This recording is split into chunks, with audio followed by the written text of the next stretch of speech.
It's been a crazy, crazy month. I know it's been a couple weeks since we had our last podcast, so we have a whole lot to discuss today.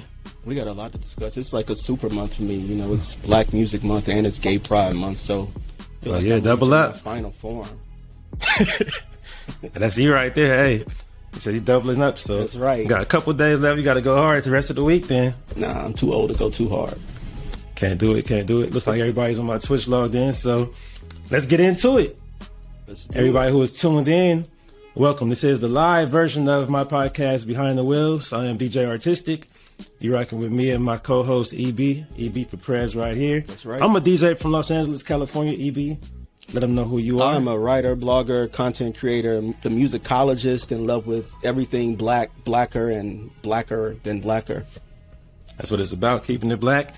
It is Black Music Month, so just to do something special and something different, to conclude this season 2, we are doing a live version of our podcast. We do have episodes from season 1 and season 2 available on Apple and Spotify podcasts, but this one here is going to be live. So if you want to join, we have a link for Riverside as well if you want to come straight to where we are right now. But if you're on Twitch, stay tuned on Twitch. I'll see your comments on there as well. So we're talking about everything. There's been a whole lot going on lately. So let's go ahead and get into it. So the most recent thing is the BET Awards. So, EB, were you able to catch those BET Awards? Yeah, I watched the whole long-ass 4-hour show. I did. I caught it all, but you was there in the building.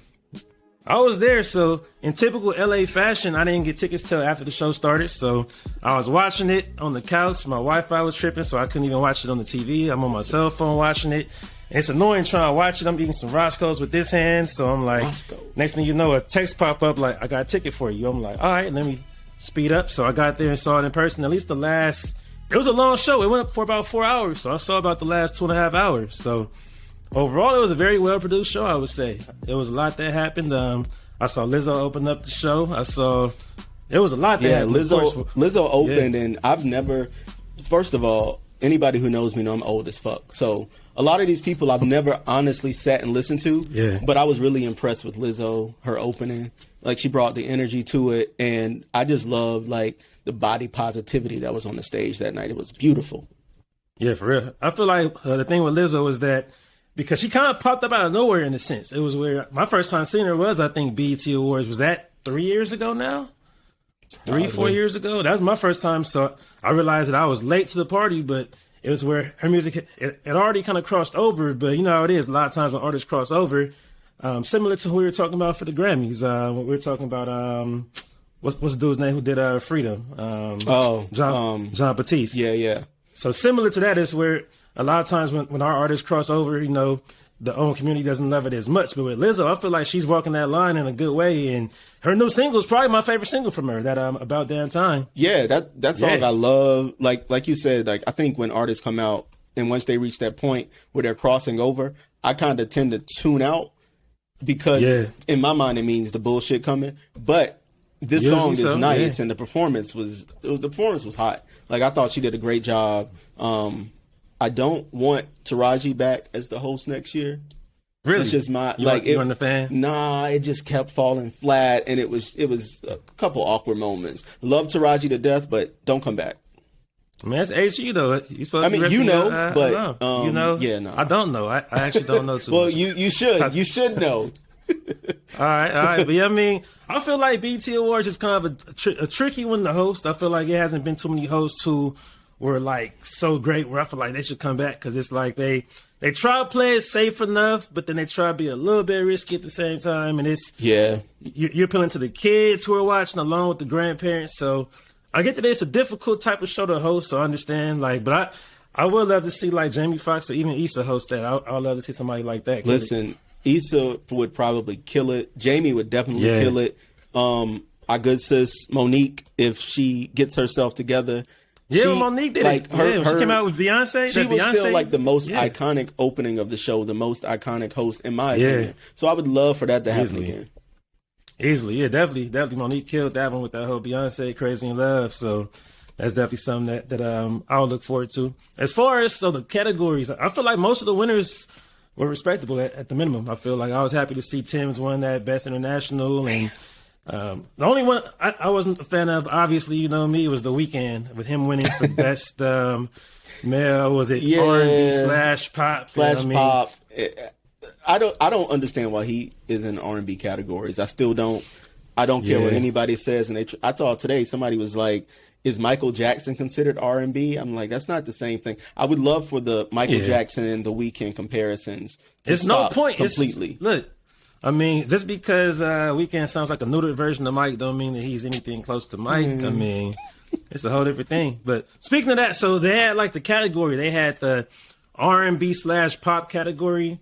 Yeah. And how do you feel about that? Because it's like one of the arguments I've been seeing lately is that when it comes to, you know, categorizations, they do kind of say a lot of times it's just race based. So it's like if Beyonce makes this song as R&B, if Taylor Swift makes a song as pop, just because that's obvious. But even when it's a similar voice, it could be Christina Aguilera or somebody who does have a more soulful voice, but if they're not black, they might call it pop. When it's a black artist who might be more pop appealing or leaning, they might still call it R&B, such as like Doechii Cat. Right. A lot of times. I think it gets complicated. That the black artists, you get categorized as pop when you appeal to white people. That's the bottom line. Plain and simple.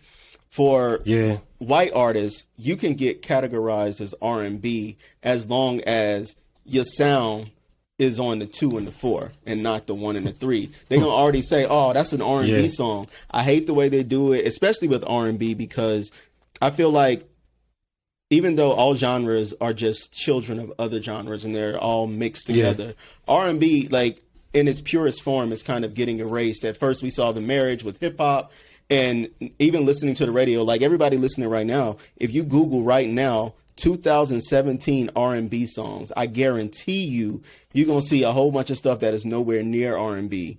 But that's just because it's getting erased by hip hop. And then to add that pop, R&B slash pop, is like additional erasure. I don't like it. I don't like it at all. It is tricky. So with that, do you think there's any artists that would be arguable? Because like to me, the most arguable artist right now is probably Normani. So I feel like Normani, if you hear Motivation or some of her songs, that's more pop. But then Wild Side is definitely more of an R&B because it has that Aaliyah-ish type of I'm not gonna call it a sample, but that's more of an R&B type song. So even when it's somebody like her, because some folks will argue and say Beyonce is pop, and I'm like, she's definitely at that level to where you can call her a pop star, but right? At the root, she's still R&B. I think that's what people are missing. At the root, if you're an R&B artist versus trying to make somebody like The Weeknd an R&B artist when he's clearly just a pop artist. Like Beyonce at her root is still R&B. Now what she releases and what appeals to people who are non-melanated, then they'll categorize it as pop. Like it won't be just R&B because you somehow have just gone out of the realm of R&B and now you on another level, which I still hate that. Like I still think R&B is one of the purest and most beautiful forms of music. But like I said, it's losing some of that purity to other genres. So I mean, I don't have an answer for it right now. I don't know what people can do about it. Yeah, I definitely agree with that. So along with that, so speaking of R&B period, when it comes to these vocal performances we've been hearing lately, so we heard one example from, Giveon did look down at his mic, and it was like is the mic lying to me? Like, so from what I've heard, people, look, he's from Long Beach, so I'm not gonna go in on him, it's still LA County-ish, so, but it's where people have told me he sounds great live in person, so, like, I'm not a professional singer. I can't say that, like, just in my own head, I think that you can tell what key you're on when you're singing, I would think, but as a professional singer, it might be different. Listen, you can tell, but when you're mic'd up and you're on a stage and you have an earpiece in, you really can't hear yourself, especially if you're performing to a backing track or with a live band, because that's what you're hearing. So that's why they wear the earpieces, to hear themselves. I will say in his defense, I've never heard or listened to Giveon, but I've only heard good things about him. And unlike some other people who have, these fucked up vocal moments, him looking at the mic the way he did, that let me know, he was confused about, the key and the notes too. So I'm going to give him a pass this time. He just still got to prove himself performing. He got to redeem himself. Yeah, he got to redeem himself. But like I said on Twitter, there's such a different experience for artists now. Back in the day, you were on something like Star Search or Showtime at the Apollo or the Gong Show, and you honed your skills singing live in front of audiences. That's how a lot of people got discovered at talent shows.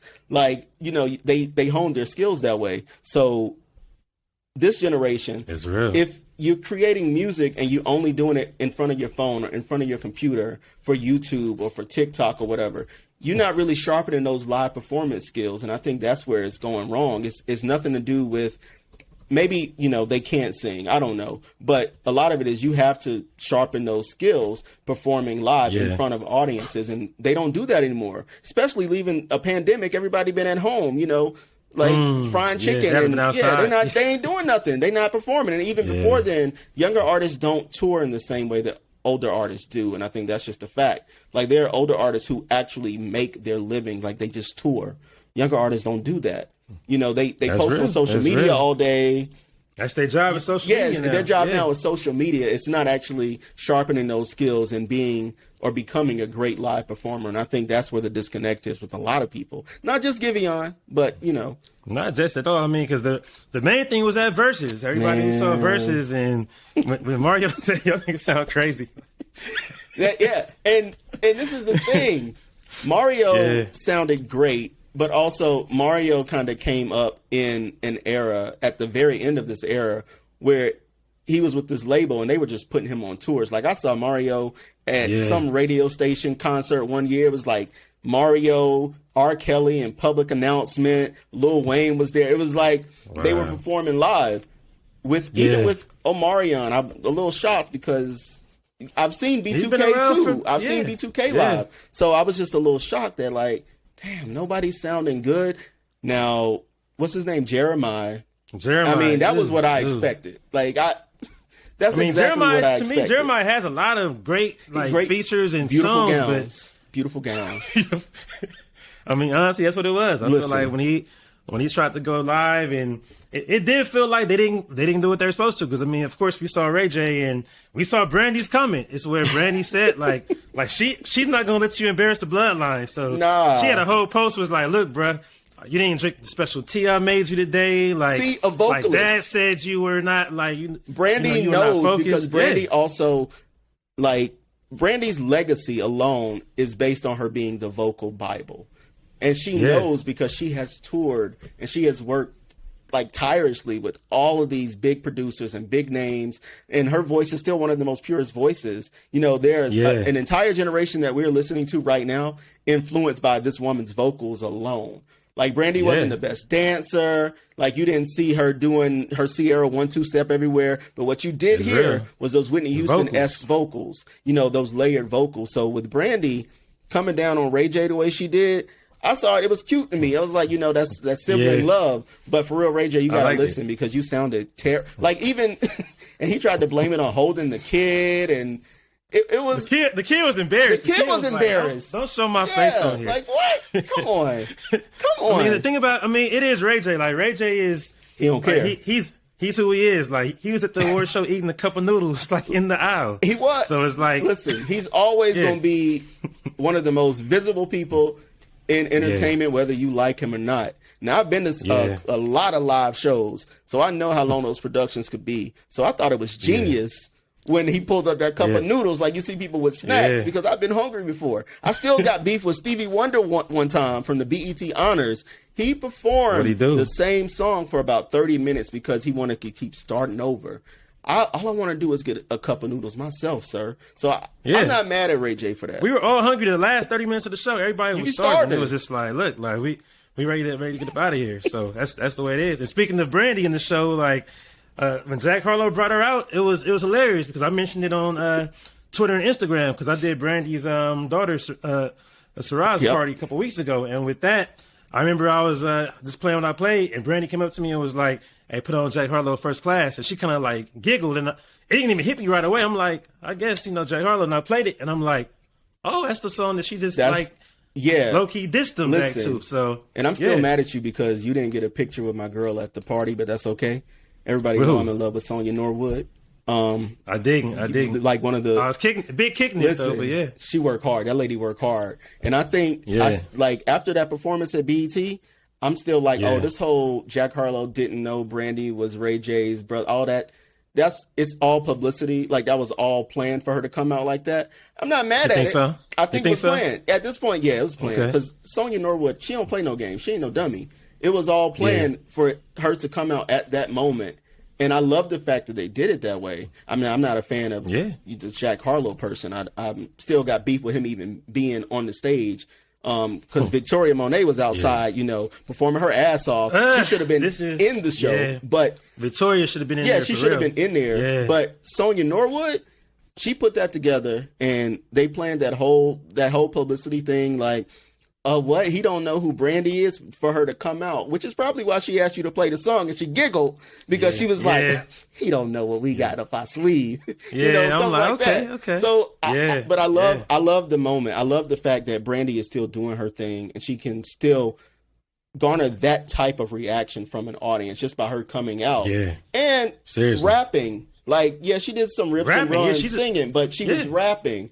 And I'm just going to leave it with this. I think our boy, we owe Music Soul Child an apology, because when back in the day when he was one of the first ones who was like, I'm a singer, but let me try to rap, we wasn't listening to music. Nobody wanted to hear it. But now everybody wants to hear the singers that rap. He was a little bit too early, I think. And plus he announced that he was rapping. You just got to rap. You just got to do it. Brandy didn't say, I'm about to come out with a rap. She giggled. She asked you to play the song, and she giggled. Music should have just giggled. That's it. Just giggle. Seriously though, that's what should have happened to me. So. But salute to everybody who performed, who rocked the show itself. It was definitely a very good, entertaining show to me. It was okay. I'm gonna bring this up real quick. The Puffy tribute. Oh, the tribute. We need a redo. Yeah. We need a redo. It wasn't good. We need a redo. Like, really, all those people that Puff has worked with. We should have had Gina Thompson come out with the Things You Do remix. We should have had Well, my bad. We should have had. Come on. We should have had all of Bad Boy. You meant G-Dep. You meant G-Dep. That's what I meant. G-Dep. We should have had all of them on the stage. Like, you had Faith Evans there, and she didn't do any of her solo songs. You had 112 there. They didn't do any of their solo songs. The song you had Mary J. Blige do was "I'm Going Down." Connected. Was not connected to him. Yeah, I mean, it was like he produced the album. You know, me and you talk about Puffy's production a lot, but it was almost like Lil' Kim came out trying to dance but missing her cue to start the song. So it was just a little all over the place. I think he deserved a better tribute, because the beef that people have with Puffy, I still think he is one of the last record man. You know, I think of record man, I'm thinking of people like Isaac Hayes, Clarence Savant. I'm thinking of people who have fostered black music and black culture as a result. And that's what Puffy did. And I don't feel like the tribute was great at all. The locks, you know, like it just could have been a bit better. It could have been a bit better in my eyes. So I feel like, I mean, maybe just being in there, I feel like we're just so hyped to see everybody, especially Shine, seeing how Shine flipped the lyrics to the song. And Shine, that was my favorite part of the night was Shine, actually, because first of all, Shine came out there in a tuxedo because now he is in politics. Like, he ain't playing games with nobody else. But he came out there, he did his thing, and it was smooth, it was seamless. Everybody else seemed just a little disjointed. And I'm gonna bring that back. I'm still mad Faith Evans. We got one of the best vocalists from the 90s, and we don't have her do a solo song. And she was the first lady of Bad Boy, the record label that you started.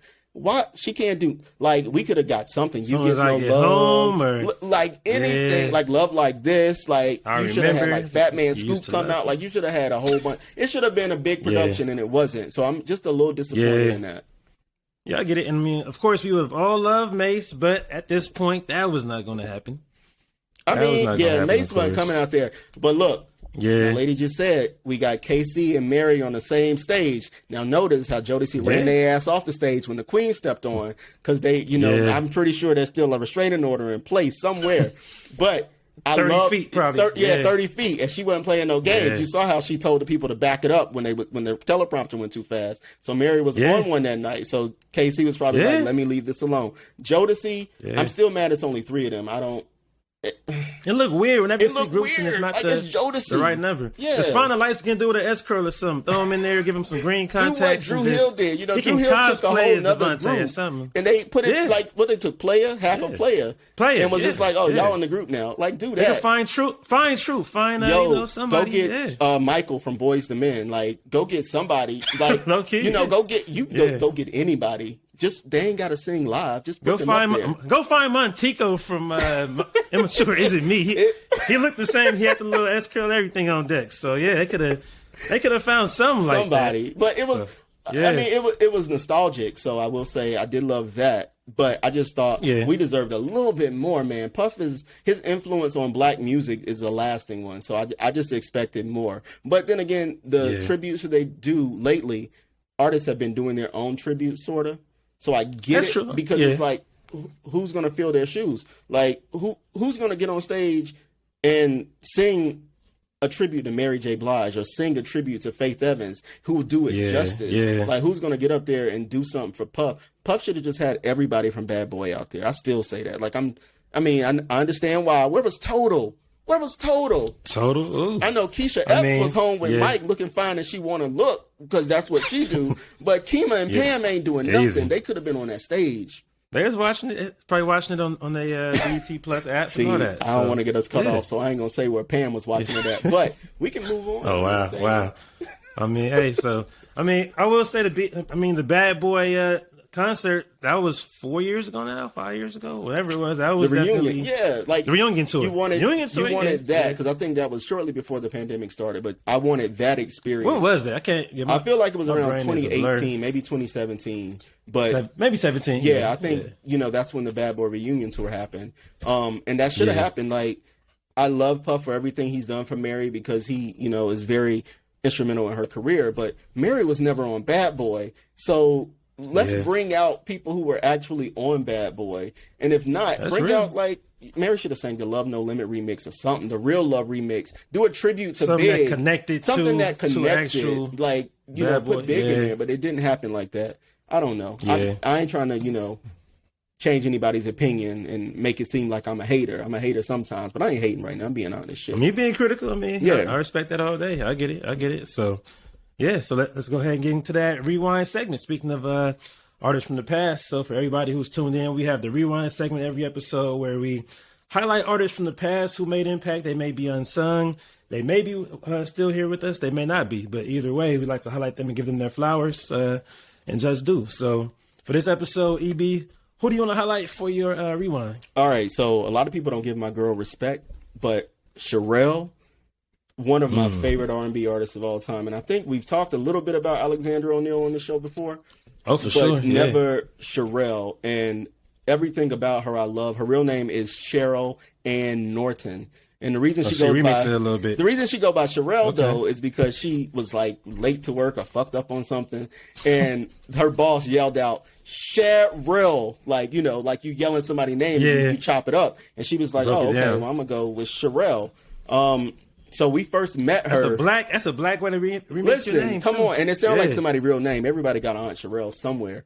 But, she got signature hits. I mean, she got I Didn't Mean to Turn You On, Everything I Miss at Home, Fragile. And then she got the hits with Alexander O'Neal, Saturday Love, and Never Knew Love Like This. And even Everything I Miss at Home. But she is one of the unsung singers from the 80s who actually was doing her thing. She began her career working with Norman Connors and Michael Henderson. And then she started touring with Luther Vandross. And, Luther only picked the best singers to tour with him. And if you know anything about Norman Connors, he's the reason that we know singers like legendary vocalists like Phyllis Hyman, Gene Carn, Glenn Jones, Miss Aretha. Like Norman only picked the best of the best too. So she signed with Taboo in '83 after Clarence Avant, the president, heard her demo, and she released her first album, Fragile, in '84. Fragile is one of my all-time favorite debut albums, and I'll say even the majority of it is produced by Jam and Lewis, so you got Monty Moyer on it as well. But it's some of Jam and Lewis's best work. Songs like When You Look in My Eyes, and even the title track, Fragile, I play that all the time. I do the rap and everything. This like she was tuned in. Her second album came in '85 called High Priority. and that's probably the one people know most about. That's the one that had Saturday Love on it, but it also had a slow jam called "Will You Satisfy," which is that was 85. That's crazy. Yeah. She was literally the early to mid 80s, and she ran all the way through the 80s. Her third album was Affair, and that was a great album. That was 88. It was a concept album about an affair, like two friends who started an affair, and they only did that because Alexander O'Neal album Hearsay came out the year before, and that album was a concept album as well. So they were like, well, fuck it, let's run with the concept theme. And I think it was great. Like, Alexander was on that album too, on Everything I Miss at Home and Keep It Inside. But that was the last album that she did with Jammin' Lewis. And I think that album really set Jammin' Lewis up to do Janet Jackson's Rhythm Nation album. Like, if you listen to that album and then sonically, you listen to that album and then listen to Rhythm Nation, you can hear what Jammin' Lewis were going for, and you can hear the evolution of their sound. She had two more albums without Jammin' Lewis. 1991, she had The Woman I Am, and in 1999, she had an album called The Right Time. They were both nice albums. But I still think Cherrelle doesn't get the respect that she's due, because she came through in the 80s, and she was a hot girl. Like, she was beautiful. She had Robert Palmer remaking her songs like Jammin' Lewis. So I got to give a shout out to my girl Cherrelle, wherever she is. I know she was like a Christian now and super religious. So I'm not sure if she's going to be tuned in, or if she's like even playing with worldly or secular music anymore. But shout out to Cherrelle. Yeah. Oh, for sure. I feel like she's one of those artists that we always talk about, because they always highlight them on Unsung, especially. And it feels like a lot of artists from that mid-late 80s, once the New Jack Swing came, once the hip-hop came, and R&B just you either had to go adult contemporary or you had to go younger. That's it. It was a hard divide. Yep. So a lot of them just kind of, a couple tried to experiment with the hip-hop sound, and it worked for some. For some of them, not all of them. Yeah, and with her, it felt like she went more the adult contemporary route from what I remember. And like, I'm not sure if she even did she even have a strong like concert type run, or even like will you see her at the jazz festival type events? Yeah, no, I don't think she was performing like that. I know that, she got her start performing live for people, or performing live, period. But I don't remember like Cherrelle tours, because she could have been doing like smaller city tours that I'm just not aware of, but I don't remember her touring like that. That's what I'm thinking. Okay. Definitely salute to Cherrelle, as we say, just like somebody's auntie. Cherrelle. So. Yeah. So for my pick for this episode, gotta do it for Reggie Andrews. Rest in peace. We actually just lost him last week. Lost him to a stroke. So with Reggie Andrews, he was a jazz musician. So initially he came out in the 1960s, late 60s. He had a group back then called Reggie Andrews and the Fellowship. They had a one kind of like moderate hit called Mystic Beauty. And with Reggie, he's one of those who came from that jazz era that once the funk sound came, he hopped right in there, and he had that background. He had the musicianship and the knowledge for it. So he was a heavy force in that era. So I would say the biggest song that he's known for is definitely Let It Whip. He produced that for Dad's band. He wrote that and produced that with Ndugu Chancellor. So with that, kind of set him up for life, really. But he worked with a lot of different artists. He had a band called Karma, but he also worked for people like, of course, Patrice Rushen. So with him being based in L.A., he actually ended up being the band director for Locke High School. And Locke High has, like, I would say, the strongest musical program on the whole West Coast, probably top 5 in the whole nation, if not higher. So that put out Tyrese, that put out Patrice Rushen. He helped with Pharcyde and Terrence Morgan. He actually recruited Terrence Morgan from the Crenshaw area, which is probably 20 minutes from Watts, and Locke is in Watts. So he basically told Terrence's mom, like, look, I need him to come with me. So they had to figure out how to get him to school all the way in Watts, which is a whole different area from where he grew up at, but it worked out. And Terrence said that Reggie's the reason that he's, his career is where it is at this point. So with Reggie, he was definitely one of those who had that jazz background, so you could hear it in the music. With Patrice, he produced a lot of Patrice's music. So, haven't you heard that Kirk Franklin ended up using for one of his songs, Looking For You, Searching For You, of course, Didn't You Know, Giving It Up is Giving Up. Reggie produced those for Patrice. So he's one of those who had, you might not know his name directly, but when it comes to his overall resume and credits, he had a huge impact. So unfortunately, we lost him last week. He was, I would say, mid-70s. He was about 74, 75, but definitely came from just that strong legacy that came in the 70s LA. So Byron Miller, the bass player, and Dougal Chancellor.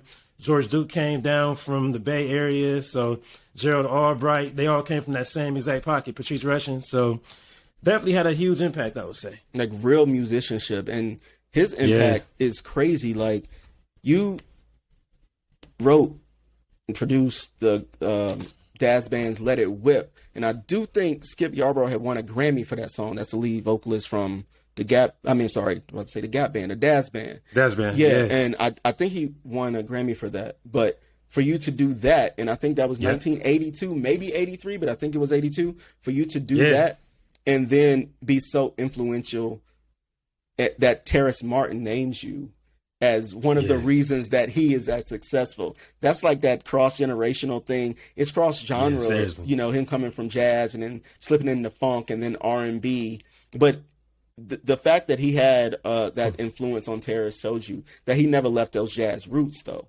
And I love that. I think with black music, jazz gets left out of the conversation so much these days. Like, I appreciate and I hate that we lost Reggie so soon without him receiving his flowers. But I do appreciate the mark that he left on music today. For sure. Rest in peace to Reggie Andrews. And as you said, I think the thing about jazz is it's one of those things that when you're a jazz pianist, especially, you can play anything, I feel like, because a lot of composers came from that same type of school. I feel like if you can do jazz piano, you can go R&B, funk, hip hop, anything, folk, soul, whatever it is, really. So much respect to all the jazz pianists and just jazz musicians out there for sure. So to keep it moving, let's get into our fast forward segment. So our fast forward segment, we like to highlight artists who are on the rise, artists, producers, groups, whatever it may be, who are slowly making an impact, and we feel like they'll have some longevity in the game. So for this episode, who would you like to highlight? All right, so I'm really excited about this one. Her name is Rhea Boss, and she is actually from Ghana. You know, I stayed over the Atlantic because the motherland. That's where the talent is. But her real name, and I hope I'm pronouncing it right, is Maria Bossman Damiba. But she's fucking amazing. She is a young woman, and everything about her music is what I'm typically looking for when I'm listening to new music. Like, you can listen to her music and you'll hear influences from like Erykah Badu and D'Angelo and Lauryn Hill. And then vocally, I think she has such a powerful voice that you might hear like a little Jill Scott, a little Nina Simone, maybe some Ella Fitzgerald, because I think it's so pure. And listening to her albums or listening to her EPs and then her album, I'm like, where's your accent? Like, even she hides it. Like, even on her album, when she will have other African or people from Ghanaian rappers, you can hear their accents, but you don't necessarily hear hers. In 2018, she actually released an 11 series EP. So for 11 weeks straight, she was releasing an EP of 4 to 6 songs, and just amazing. I didn't hear about her until this year when she released her debut album. It's called Remember, and I'm sorry, it's called Remember. Yeah, that's actually when I heard about her. Man, she recorded this entire album singing live, and we just were talking about singers being able to sing live. She recorded, she recorded the entire thing live with the Musical Lunatics, another Ghanaian band, backing her. She wrote every song, and her voice is so smoky, it's sultry. At times, it's just like very delicate. I think that she encompasses what an artist should be. And she explores everything from the album, from romance to love and sex and grief and just like personal growth. So people should check her out if you are into Jasmine Sullivan. Ooh, okay. Because she vocally, you say Sullivan, I'm not saying she sounds just like Jasmine, but vocally, the girl got chops. Like, she can do her thing. So check her out. The first song I heard was a song called Somali Rose. If you trying to get intimate in the bedroom with somebody, put on Somali Rose. I'm trying to tell y'all. So check Rhea Boss out. She young. Her debut album just came out this year. Support her. Let's make this girl a household name because she's doing her thing.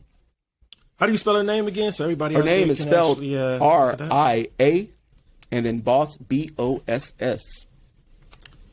There we go with that. I'm definitely trying to check that out because Ghana is the first place I ever went internationally, and going out there it was right when Afro beats was really blowing up in Africa, but I didn't know about it too much in America. I heard the name before, but even beyond the Afro beats, I realized they had a lot of different artists out there who had different influences. They had some who had more of an American soul influence. They had hip hop. They had what's called hip life out there. Yep. So they had different types of styles out there. So it's always interesting to see, like, you know, what they pick up on, because like when you mentioned that she doesn't have an accent, on the flip side, Tim's is Nigeria, and you hear it even just in her, even the way that she pronounces, like, you don't need no other body. That's a Nigerian way of saying something for real. So it's always kind of fascinating. I love them both. I think Africa, for sure, the placement of the continent. First of all, people forget Africa's an entire continent. So each country will have a different sound or influence. Number one, depending on who had rule over the country, or number two, just depending on what they're listening to. So they're getting influences from England, they're getting influences from the West Indies sometimes, and they're getting influences from America. But it's not just that they're getting influences, it's Africa. It's the mother of civilization. They are the influence. So they're fusing everything and they're making it amazing. So shout out to all, especially Tim's, but shout out to all the artists coming out of the continent, not the country, y'all. The continent. It's big, it's varied. So check them all out. But Rhea Boss is the fast forward. She's amazing. If you like live music, Jasmine Sullivan, D'Angelo, Neo Soul. If you like vocals, live music, check Rhea Boss out. Oh, we need that. I'm checking her out today for sure. My pick for this episode is Doechii. So Doechii is a rapper. So she's young. She's about 22. So it's crazy that the younger, you know, I said the older that we get, the younger the industry gets. Because, I mean, technically, we grew up listening to artists who are in their early 20s and teens, even in the 90s. But it still sounds wild when you hear somebody say, when I was in 3rd and 4th grade, I was listening to Nicki Minaj and this and that, because it's like, whoa, 3rd and 4th. But with her whole story, she actually said that she was in like elementary, middle school, and she actually didn't like Nicki Minaj because she was one of those young, woke, almost like a baby Hotep type who she thought Nicki was like Illuminati, she said. Baby Hotep. Like all of her friends were talking about Nicki Minaj, and she was just being probably antagonist for no reason, you know, just trying to be contrarian. But next thing you know, she ended up loving Nicki. And when you hear her, she is a straight Nicki disciple. And it's crazy that Nicki, even though she's really she seems recent, but Nicki's really been here for 13, 14 years now. She's a veteran at this point, She's a veteran, so she has a live artists now who really come up under her influence. And you know me, I love me some Nicki Minaj. You know, I love Nicki. We both, the whole show, we love Nicki Minaj. Come on, y'all. We love us some Nicki, of course. Shout out to the Barbs. It's like, my Barbs in the building. That's the fam. But with Doechii, the first thing I heard from her was really a couple years ago. She had something that was a random name. That's really why I watched, because it was called the Yucky Bucky Fruitcake Freestyle. And I'm like, this is so weird. What is this nonsense? And I'm watching, and I'm like, at first, you know me, is it's like, oh, she a Nicki clone. But the more she's rapping, I'm like, she actually got something going here. And then halfway through the song, it switches up, and it comes on with a real smooth, jazzy, like a 90s type of East Coast beat. And it's like, I'm like, this is actually fire. So I was kind of hooked since then. So though she's really been around, I would say that blew her up about 2 years ago. But since then, I know she has a EP type project called All the Places You Go. She dropped that about 2 years ago as well. But her hit right now is called Persuasive. She rocked the BET Awards doing that. She even performed Friday at the concert.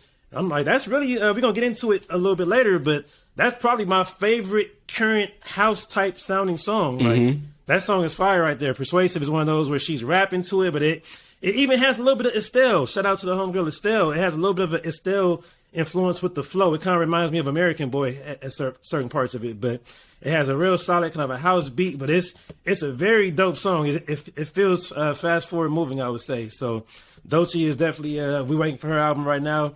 Shout out to her DJ Miss Milan as well. She's from New York, but Doechii is representing Tampa, Florida at that, and she got some heat. No, I loved her at the BET Awards.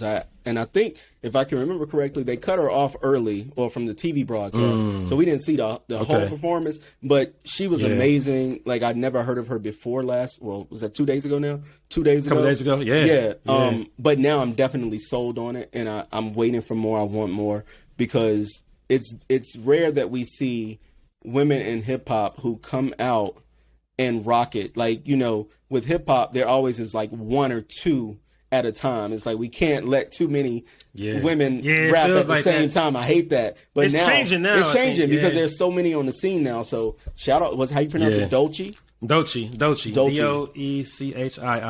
Doechii. Shout out to her. Doechii's holding it down. So we're going to take a quick 30-second break, because I had to change my little camera angle. So let me plug in my power cable. I forgot to plug the power in, but we'll be right back. So this is Behind the Wheels. EB, let them know real quick where they can find us at. Give them some quick background about the last couple of seasons that we've been running on here and where to find us at. Yo, so listen, this is our second season. We're ending our second season with this live show. But you can find us on Apple Music. You can find us on Spotify. Please subscribe, rate us. R-Tisic and I are both music heads, and we have been cooking this idea for a minute, and we're just so excited to share it with everybody. He is, as you all should know right now, he's like an international party rocker. Like, he does everything. And not only that, he's so knowledgeable about music.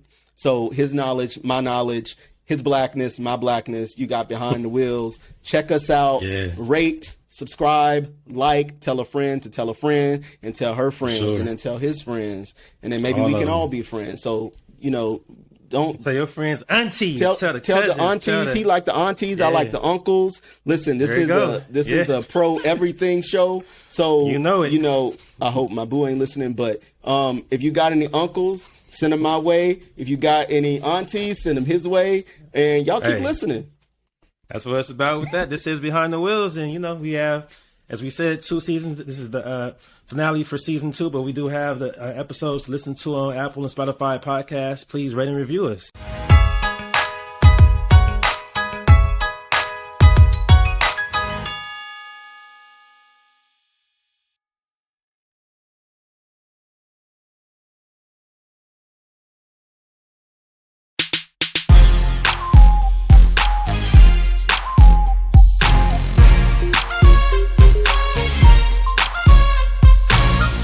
Let's go ahead and get into it. It's time for the drop segment. So every episode we have the drop, which is our main topic for the day. So for this episode, let's highlight what everybody's been talking about. And just to kind of give some quick background on it, I'm like, how should we even jump into it?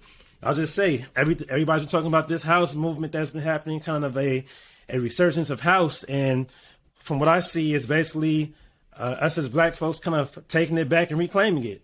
I'll say, just to be all the way transparent. So I'm born and raised LA. I'm born in the not 90s, born in the 80s. I'm kind of a young old head. So I'm old as fuck. 80s. I'm old as fuck. Now I am, I own it. So growing up in LA, there was no YouTube. There was no Wikipedia. So in the early mid 90s, I remember hearing house music. And to me, I had no idea that it was even a black genre. Yeah. Like, I remember those songs from C.C. Peniston. I remember the Finally. I remember the Crystal Waters. I really don't remember. Crazy enough, I heard the In Living Single parody of a Gypsy Woman before I heard the original Crystal. Yeah, Ken Wayans. I remember hearing that. So even it took me years to actually hear the original version of Gypsy Woman. But I remember 100% Pure Love because I started listening to watching BET around '93. 100% Pure Love was a huge hit back then. So even with the black artists doing it, I remember, of course, Heavy D had the Now That We Found Love. That was a big hit back then, but I still didn't realize that it was a black genre because at the same time, the biggest songs were like, Who Remembers That? Don't Want No Tiny Whiny, Eeny Weeny, Ittle Bittle, Short Man. Yeah. Like, most of the house music back then, and there was more so the whites and the Mexicans, and when it came to like the radio stations here, it was more so techno. So even with that, whenever a lot of my friends and cousins and whoever it was heard house or anything close to house, we just called it all techno because Power 106 would always play what was the fast electronic music, and it didn't connect to us. It was just like, that's techno music. It took me really getting into being at FAMU and really becoming a DJ to realize that house came from Chicago, and if not Chicago, New York, a lot of times I've heard them debate it. I've heard the debates. Even with Detroit, of course, I know that techno came from Detroit, and the origins, a lot of times, it feels like Chicago and Detroit have a lot of parallels when it comes to their music.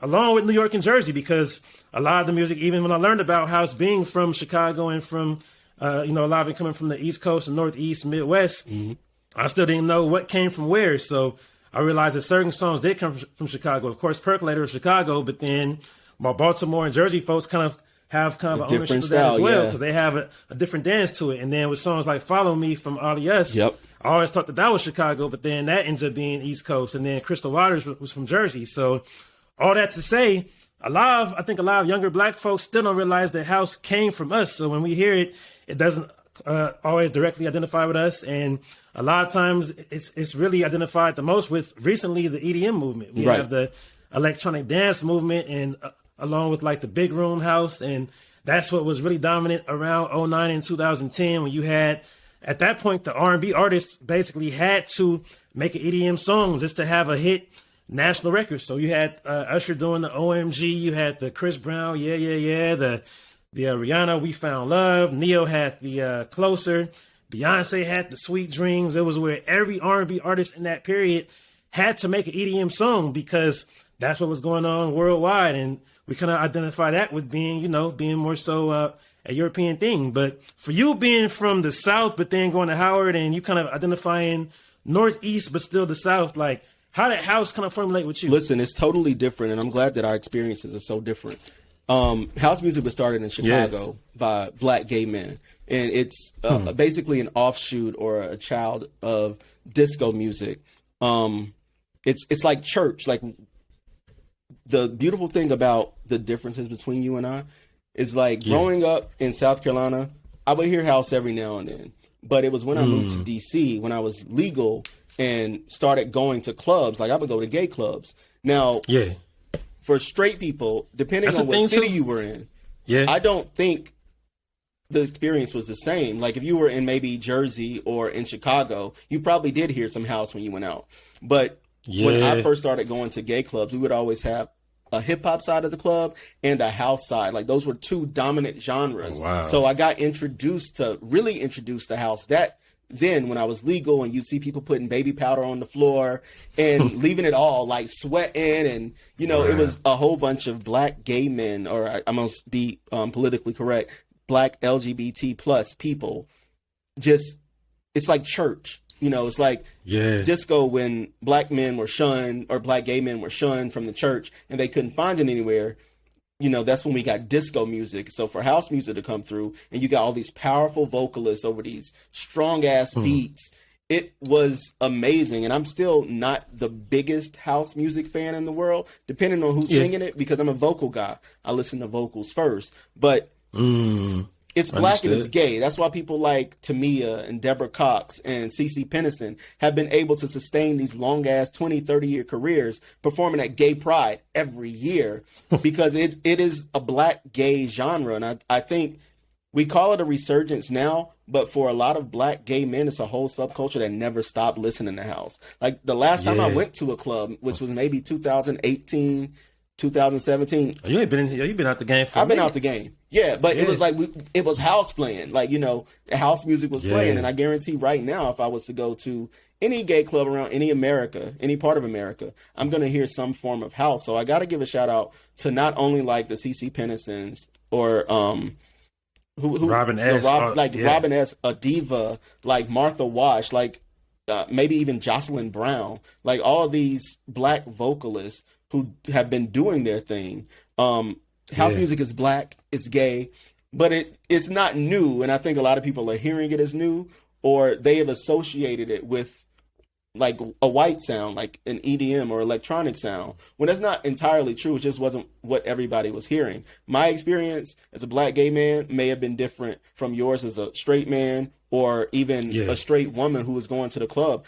Like, I've been to a lot of straight clubs. I ain't never heard no house music. Like, I know they ain't have no house music playing, or I know there wasn't a total different room or side of the club dedicated to house. Like, it's always been for all the gay clubs. And then you see the voguing, and it's just like it's a religious experience is what house music is, and it should be treated as. And I'm glad that people like Drake and Beyonce are sparking this interest. I hope it sparks enough interest to go back to the source and start listening to some of these these classic house records. Classic. I think Drake's album is okay. I think it'd be a great album for somebody else who could really sing it. I love the fact that both he That's and what I've said. It sounds like reference tracks. Yeah, it sounds like he's putting good reference tracks out for somebody else to come in like murder it. I said it. House is a religious experience. It's the feeling. I think there are two things that go in not only to being a vocalist, but also like for house music. Yeah, you got to have a vocal ability, but you have to have the ability to emote and go there. And Drake just doesn't have that. So that's where it's different for Beyonce, because she does have that. And shout out to the Beehive. We love Beyonce on the show too. But of course, even then, it sounds like a lazy thing. It's like you're not really giving what I want, but it's just enough so people love it, and I'm glad people love it. But listen, go back and listen to people like Adiva. Go back and listen to people like Crystal Waters, Robin S., Martha Wash, I've named them, Jocelyn Brown. Go back and listen. Yeah. Let that be the door to education for house music. Don't stop with Drake and Beyonce, please. Don't stop there. Yeah. Go back and listen to, like, you know, Larry Levine at the Paradise Garage, like, you know, the father of house music. Like, go back and listen to some of these broadcasts and some of these artists who have just been amazing. And it's always y'all DJs. Y'all DJs really push the culture. Y'all don't really get the respect y'all want, but it's people like Larry Levine, you know, people like Frankie Knuckles that act like they just been working at it. Same with disco. Like, if it wasn't for DJs, we wouldn't know. Same with hip hop. Like, if it wasn't for DJs stepping in and doing their thing. So shout out to all the DJs, especially the house DJs who have kept this genre alive. Shout out to all the black gay men during Gay Pride Month. Shout out to all the black music listeners doing Black Music Month. Shout out to Drake. Yeah. Shout out to Beyonce. Drake, like, but keep listening. Yeah. I feel like, as you said, I mean, you made a great point. I feel like that's one thing I could say too, growing up, is that I did kind of identify the house with the gay culture. So it's something that, as you said, I never heard it at any club that was, at least not for black clubs. Now, if you went to a mixed club that played, it might have been hip hop and house, but even then it was like, if it was an all black club, you rarely heard anything close to what house was. But yeah, like the more I learned about what it was, coming from Chicago, one of my boys, Evil Ninja, he's actually listening live right now. So shout out to Evil Ninja. Evil Ninja always in the building. He said Larry Levine, Plant the Seed, coming from New York. Frankie Knuckles was New York. He picked up on it and honed it in Chicago. So to me, I always saw Frankie Knuckles as the king of house. So I was actually in Chicago for my first time DJing in 2014, maybe a week after he passed. So it was just crazy timing. But with that, so yeah, my first true exposure was FAMU. I remember gigging there, and it was where my first time hearing Percolator. It was like I had never heard anything like it. And it's, you know, when you hear something that's so different, but it's like, this is actually dope. It's just like, am I supposed to like it? Because it's so much different. But it's just like seeing them dance to it, it just hits you different. And then that's how I learned about what came from that. Because, of course, house has sparked so many other genres and subgenres. To me, I would say, of course, like Chicago Juke, the Detroit Ghetto Tech, you know, and then I would even say, of course, Be More Club, which led to Jersey Club. That all came from the same source of house. So, and with that, those subgenres definitely appealed to all the blacks who are, you know, LGBT and regular hetero, whatever you want to call them. You know, like everybody was basically into that. Everybody was into that. So it's one of those things where, and I'm not sure if it's something that can be fixed necessarily, but I think the stigma of it being associated with the LGBT plus people is kind of what kind of made certain black people run from it and white people kind of embrace it. And I think a lot of times we think when we hear that, like you hear it reduced when people like, oh, that everybody's calling it. It's not that. Somebody called her Beyoncé. It's not that at all. Trust me. Like, but it you know, we always give love to Africa and everything black, but it's tribal. It's the beat. It's like the driving beat of the drum, and then when you add a real singer, like a gospel vocal, a strong vocal, it's a beautiful art form. It's a beautiful genre. I want us to go back and study some of the origins, go back and study some of these singers, some of these DJs who have made it possible. So then maybe next summer, I don't know, Michelle Williams might drop a house album, or somebody mentioned Keisha Cole might drop one, or, you know, I'm naming old people. I don't even know who the young singers Summer Walker, are. Summer Walker, Ari Lennox. Chloe and Halle could definitely do some house. Chloe and Halle. Even like some of their songs already have a slight kind of Kaytranada type sound. So and then Kaytranada to me is like the people like modern kind of king of it. Have kept it going. There is one song, and I apologize if I can't get the exact name. It's called Motivation or Muse or something. I don't know, but it's Kaytranada and Jasmine Sullivan. No, it's Gold Link, Kaytranada, Jasmine Sullivan. And I think I know what you're talking about. Yeah, I can't remember the name. One of his albums. Yeah, but the song, it goes hard. Like, it goes hard. It goes hard, and then you hear Jasmine, like, putting in, like, the shake, shake, shake, like, and she's, like, from Shake the Devil Off, but she's, like, in the name of dance, shake the nerves off. And it's, like, the marriage between gospel music and house, or gospel and house and R&B, it's a beautiful thing. I really want us to all go back and listen, because it's one of those art forms that, again, it's black, like all music, in my opinion. But some of us really held on to it. And I'm not going to say I'm one of those ones who held on all the time. I remember the first time I went to a club and I figured out there's a whole like house side. I was like, well, I don't know what that is. I'm from South Carolina. Y'all got rice and beans in there? Or like, why is everybody, what's going on? But then you realize, oh, okay. And for me, it felt kind of ancestral, because it's like, oh, it's black and it's gay. Oh, nigga, I think I'm black and I'm gay. Like, oh, I'm supposed to be listening to this, you know? But I wasn't always listening to it all the time. And even back in the 90s, when singers would drop maxi singles, there was always a house remix on everything. I remember that too. Always a house remix. That's one thing that confused me, because even I was producing back in the mid-late 90s as a kid, but I remember even just buying like different synthesizers and keyboards to make beats. It would say like, here's the dance instrumentation or dance synths. And to me, dance, because me growing up on hip hop, dance was like hip hop. So I'm hearing all like super, what I call techno sounds once again. And I'm like, why is that called dance music? And then it'll always be a dance remix to every song. It would be Destiny's Child first album, or it would be a Monica song. And I'm like, at first I'm getting hype on Napster. I'm typing in Napster. Oh, it's a dance remix? So maybe it's like, 100 BPM. I started playing it like, it's one of those 130. Okay, so it's like, so I would say just me being a DJ definitely just kind of opened up my ears to what house is. So a lot of the Chicago house songs go so hard to me now. A lot of those like the Deep Inside and a lot of other songs that Cashmere has and what's that? Let Me Out. Yeah. Brighter Days. Listen, Better Days. That song that right now. I think I done had a couple religious moments to that song. Like just, oh, I hope I pass this class. You know, it's Friday. I know I'm supposed to be studying, but I'm out at the club and they playing these days, and I'm just looking for. They're playing that. I'm just looking for a brighter day. That's all I'm looking for. Give me that A, so my mama and daddy don't pull me out this motherfucker, make me move back to South Carolina. You know, but it's almost happened to me. We got the same experience. It's ancestral to us. It's a beautiful black art form, and I want more people to go back, understand the roots of the music, listen to the origins, listen to some of the people I've named, and give them the same amount of listens or spins you're giving Drake and Beyonce.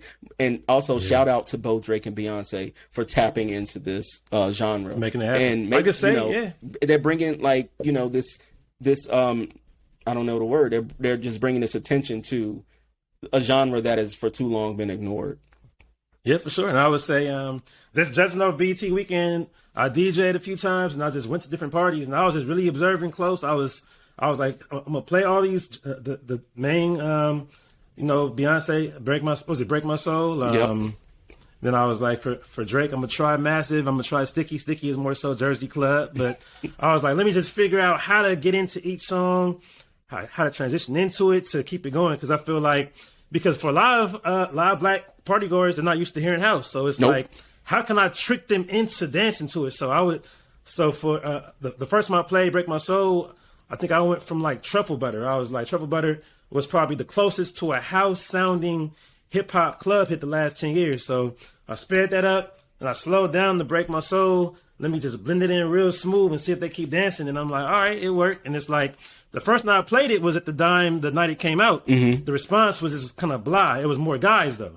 That's the thing. So even with me hyping it up on the mic, this Beyonce new song, they don't really care. But the next night, it had been out for just 26 hours, I would say.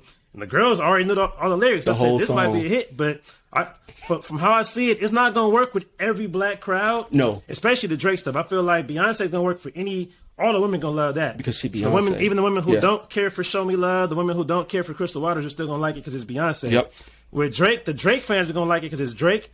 When it comes to the hood clubs, if all they want to hear is Moneybag Yo, listen. If they want to hear Nardo Wick the whole night, that's not gonna work for them hood clubs and the bottle poppers. I don't think so. It's not gonna work. But we've been in the era. They don't have to. So, yeah, we've been in the era of trap music for too long at this point. Like too long. We got trap yoga, trap brunch, trap karaoke, trap Reby Jackson. It's too much. Trap church. Yeah, it's everything is trap. And it's time for hip hop to evolve a little bit. Like hip hop is still one of the youngest genres, if not the youngest, that I listen to. And it's time to evolve just a little bit. So I don't think, like you said, the real like people who listen to Drake, who are not like Drake fanatics or Beyonce fanatics, they might not get it. But the people who do, they will get it. I don't know. Beyonce's album comes out tomorrow or? No, it's next month. It's July. Oh, it's July. See, I'm a whole month. Yeah. All right. When it come out next month, I'm interested to see how it sounds. Yeah, hopefully. I mean, I don't want her to do house for the whole album. Just like Drake's album could have ended at 9 or 10 tracks. Like, everybody loves Massive from that album, but Sticky. Massive's definitely the best. Both of them kind of got the best response in different ways. Yeah, Sticky. When I first heard Sticky, I was like, no, that's a great song. Like. Even without the vocals that I'm used to, the black women who are singing their hearts out, Cora, I'm sorry, about calling her Cora, Tamala Mann, that strong voice. Even without that, I still think it's a great song. Beyonce song, I think it's a great song. I want people to go back, listen. It's DJs like you who do what you do and you play something that they're familiar with. And then you usher them into, like I said, DJs drive the culture, y'all. I've been trying to say that. DJs drive the culture. And R-Tistic, of course, one of the best I've seen live, like, many times. Always an experience. But keep doing that. Like, keep introducing them to house through samples or through, like, interpolations. Like, keep doing what you're doing. Yeah. Appreciate you for that. Because always. I mean, even first season, I highlighted Channel Tress, who's from Compton, and always kind of joking call what he has Gangsta House. I feel like hopefully he can get some shine because I feel like I could see a Snoop or YG on that type of sound because it's a house drum template, but he had that West Coast bass line with some synths, some Moog synths on it. So I feel like it's some space. And I mentioned Doechii earlier. Persuasive is still my favorite modern house song, and even I actually did a Pride event yesterday, and I played. Remember Shelly Took the Night from maybe 2008. Yeah, I don't know if you heard that one. That song used to go to me. This is another thing. This is the last thing I'm gonna say. Azalea Banks.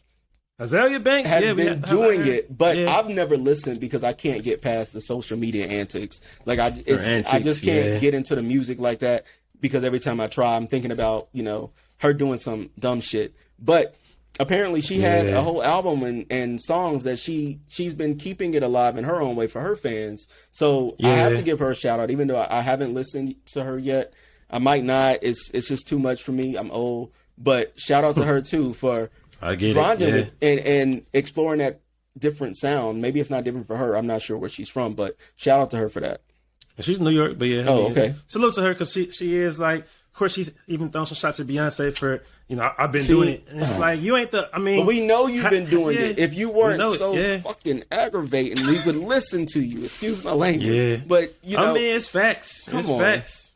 Yeah, it's facts. So, but no, salute to everybody who's doing house. So we're going to see how it is. I think it's going to be a house music summer. Even bass is coming back. The Finally, new Usher and City Girls is about to...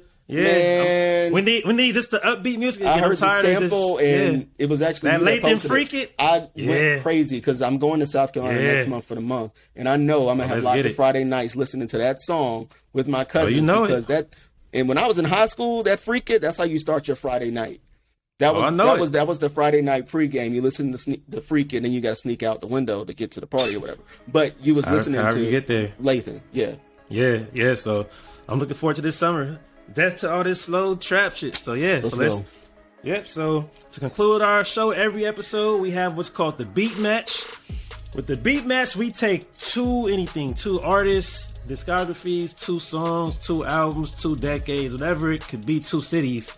And me and EB pick sides, and we basically debate each one. We have 3 minutes to debate. We have 2 rebuttals, and then typically we have our producers, Naledi and Melisa. They come up with, they give us their feedback on who they think came out on top in the battle.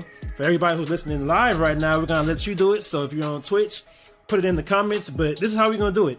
Don't just respond when we mention whose side we're taking.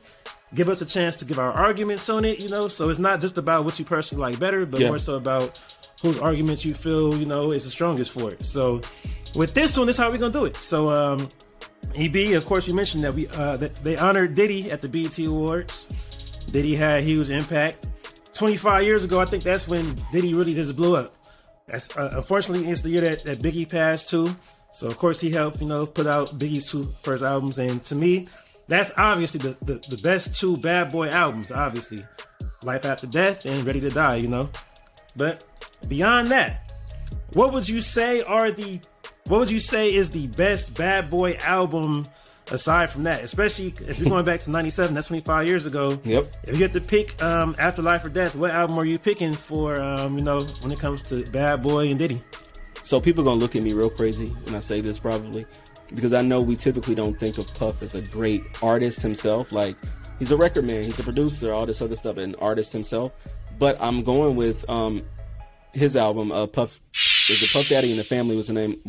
They called it The Family. Basically, all the Bad Boy people. No Way Out. Yeah, I think that's still the greatest Bad Boy album outside of the big albums. Yeah, I mean, I definitely respect it. I mean, I still remember it was my birthday back in 97. My cousin bought me the album, but I think my dad kind of saw it. He was like, hold up, parental advisory. So before I could even listen to it, he played the first song, which was Victory. Oh, that's the wrong song. Where the fuck you at? He took it out. He was like, nope, you can't listen to this. I'm like, I'm 13 or something, but he ain't care. But anyway, all that to say, I respect it. I would say that's probably right after my pick, which is Mase, Harlem World. Okay. I got to roll Harlem World. I mean, it's really neck and neck. They're both the same year. To me, it's almost like a Chronic and Doggy style, especially because it's the artist or the producer and then his main protege. It's kind of a similar parallel. But either way, I'm going Harlem World. So with that, I'll give you. I'll let you go first. All right. Somebody have to drop the sound effect when it's time to cut either one of us off. But why would you pick No Way Out over Harlem World? Let me know. Listen, we just talked about how Big, he left, and his absence left this void. And I think No Way Out is like the perfect family album, no pun intended, Puff Daddy and the Family. But to have everybody jump on this one album, for it to be really fueled by Big's death, I think makes it one of a kind. Originally, the album was going to have a total different direction. And you can hear that when you hear songs like Been Around the World, or what was the other song on the album? Like something like All About the Benjamins. Like, you hear that this was going to be a party album. And the original name for the album was actually Puff Daddy and the Goodfellas, because it Goodfellas, it was mobster themed, because it was a concept album. And then it was changed after that to Hell Up in Harlem, because of course it's Harlem. After Big died, he changed the name to No Way Out, because he felt there was no way out of what they had gotten into. Like, he was tired of the violence, he was tired of the East Coast, West Coast stuff, and he brought his entire label in to make this masterpiece of an album, if you ask me. And even though he's not the best rapper on the album, far from it. Actually, I think for these both of these albums, Puff and Mase are the weakest rappers on the album. But the features and the samples and the feeling, like, everybody know I'll Be Missing You was on TV for like 25 years. Like, they played that video back, forward, side to side, and maybe even a little diagonal. Like, everybody was listening to All About the Benjamins, not cutting it off before Kim's part. DJs, y'all gotta stop doing that. But it was one of those things when that album came out, Been Around the World, like it felt good, and it's like the epitome of shiny suit music. It is like, we were right in the shiny Ghetto Fabulous era, and I think that album is like one that has a special place in time for me. You got Kim and Foxy on the same album. Like, again, Lil' Kim and Foxy on the same album is big to me. You got Jay-Z and Big on the same song. That is huge to me. It was really a family affair, and it showcased the best of the best rap or in New York music. And I think that album is one that I'm always remember. It's always going to take me back to that specific time and just thinking everything's so shiny. It's so like lit up and it's beautiful. Even though the album was a little depressing, I think it's a great album. The way Puff restructured it after Big's death, beautiful. Like it's just the right amount of sadness, just the right amount of Phyllis Hyman with a little bit of cocaine to keep you going. That's a little bit of cocaine. Just a little bit. All right. So, I mean, I definitely get it. I respect it. So, to me, I feel like it's so many parallels. The more you talk, it does remind me of Chronic versus Doggy Style, because it's where, for one, like we know, like Mase is definitely a better rapper than Puff. Even if he wasn't a great rapper, he's still better than Puffy. Same way Snoop is obviously a better rapper than Dre. But also how you mentioned the pain and the suffering that was there for Puffy's album is kind of paralleling the riots in LA when Chronic dropped, because it was like Chronic had those darker tracks. They had the day the niggas took over, and even some of the more album cuts that were deeper just had a darker sound to it, while Doggy Style was more so, okay, we feeling good now, we partying more. And I kind of see the same way with the Mase and Diddy. I feel like with that Puff album, but when it comes to those kind of depressing, dark tracks, pain and all those, it's like they don't necessarily always connect to me the same way. I get what he was going for. I totally feel where he was at, but because he wasn't the best rapper or artist in that sense, I feel like they didn't always connect the same way that, say, if it had been Jadakiss or Biggie making these dark records. The party records, obviously, Benjamin's, you can't touch that, period. But I feel like with Mase, because Mase just kind of stayed within his lane and did what he did best, I feel like he ended up coming up with a much stronger album. I feel like he doesn't really have any, to me, it's not really as much filler. I feel like it's barely any filler. I think the album cuts end up being a little bit stronger because the singles kind of cancel out. I mean, because however you want to chop it up, of course, Benjamin's is the best track between the two albums, period. I'll give it that. But after you go there, I mean, the 4 singles on there, you got Looking At Me, which is basically us hearing the Neptunes for the first time, along with the Nori, what, Super Thug. It's like, that was the first, I would say Looking At Me is the first time I even really said, all right, who are the Neptunes? Who are these people who produced this? You get Feel So Good. Feel So Good, of course, is, to me, that and Money, More Problems are so similar because they both have that type of 80s, 70s type of glare, that upbeat, we partying, the way that they flip those samples, but the way that Mase got off on that, and just that video, thinking about them being in downtown Vegas on there, that was just spectacular. Then you get the What You Want, which was like the track for the ladies. It was where Mase kind of reinvented the track for the ladies, which was what LL Cool J kind of was. I would say LL specialized in that. Once Mase came, I feel like Mase became that ladies' man overnight with that. Of course, we heard him the first time really on the 112 Only You remix back in '96, but I feel like once this album came, Mase kind of set himself up to be like the kind of the modern day LL, and kind of took that baton, because LL kind of took a quick hiatus in a sense between after 4321 and what he did on, Ripper Strikes Back, all that, until he came back in '02 when he had the Love You Better, which funny enough was Neptunes, and Neptunes kind of got set up with Mase, of course, in '98. I feel like in that period, it was a quick moment where Mase was like the hottest rapper for the ladies. 97, 98, it was all about Mase, who had that balance of being like the pretty boy, who had the charisma, charm, but I would say it all came from this album. Yeah, you know what? The albums are very similar. I think they're both fueled by Big's death in a different way.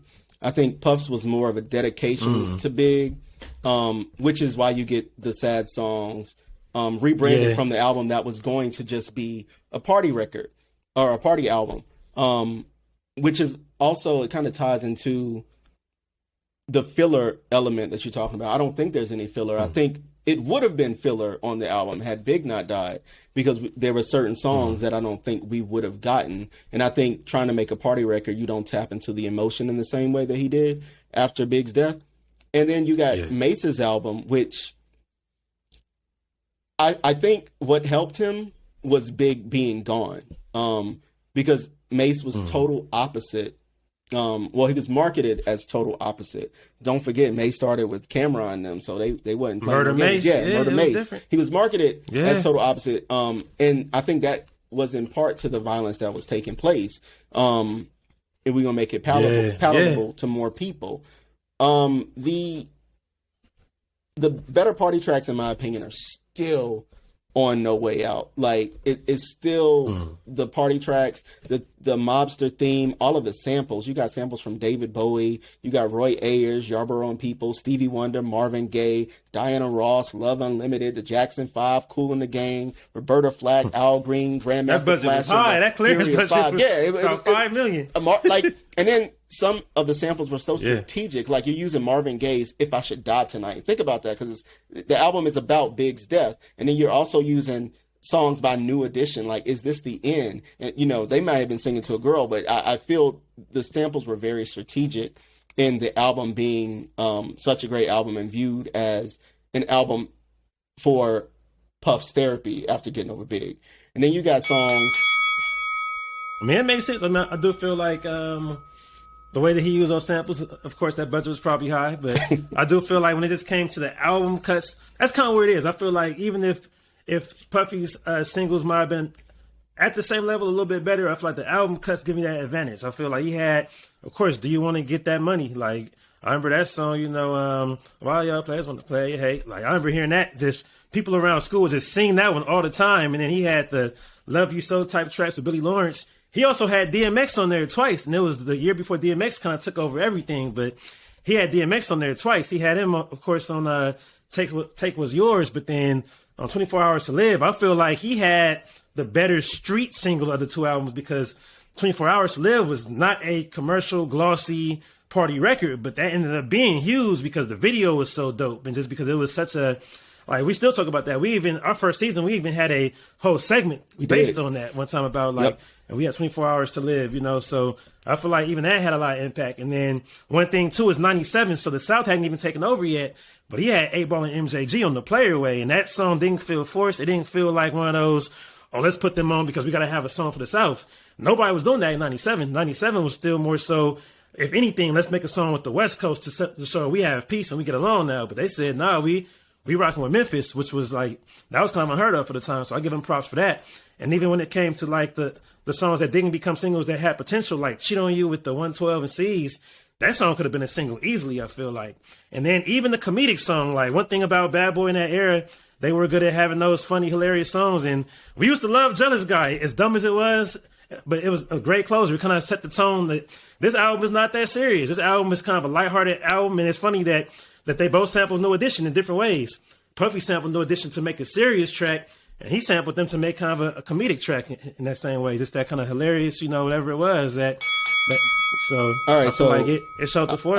I'm a run it. The singles, you got Victory, and the way the energy builds on that track, and then when Busta Rhymes comes in, it's crazy. You got Can't Nobody Hold Me Down with the Grandmaster Flash and the Furious 5 sample, is an iconic 90s song and video. You got I'll Be Missing You. That was an anthem. You got All About the Benjamins. That's no explanation needed for that. And then you got Been Around the World.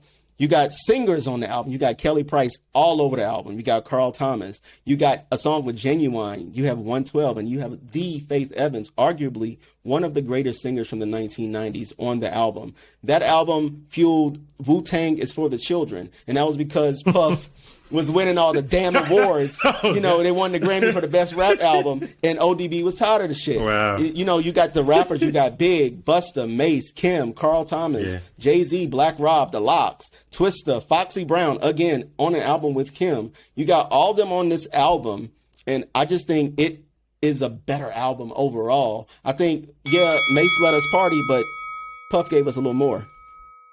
I get it. I mean, obviously it's Puff, so he had all his friends to cover up for his own, lack of amazing rap skills. So, I mean, it made sense, but Mace did have a lot of features as well, but he didn't have quite as many. But either way, I feel like he had the better overall project, and I feel like he set himself up better as an artist. Like, I mean, we all know that when we first heard Fabulous, it was like, oh, he's this Mace part 2. When we heard 50 Cent, 50 and Fabulous were so different, but they both took a strong influence from Mace.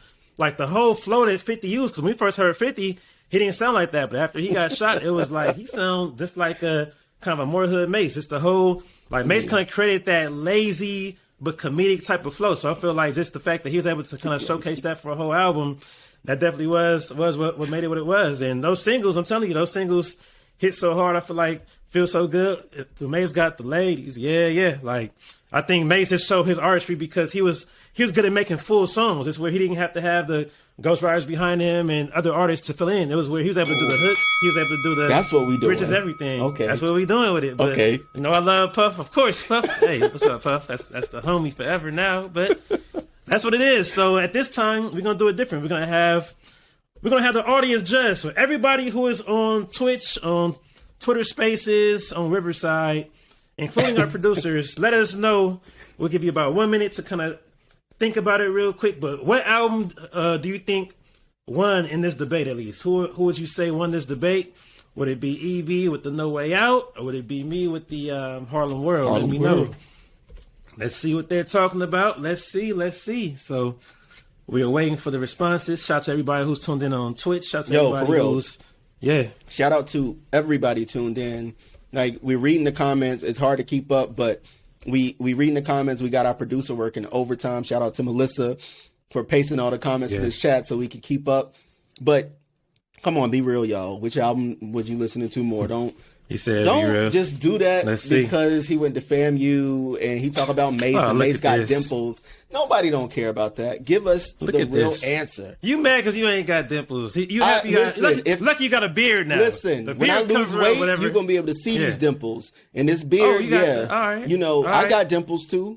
I can rap too. And not lazily. I can rap for real. Shout out to Mace, though. Ain't nobody heard any of that before. Well, Nobody's don't worry about it. So. Let's see.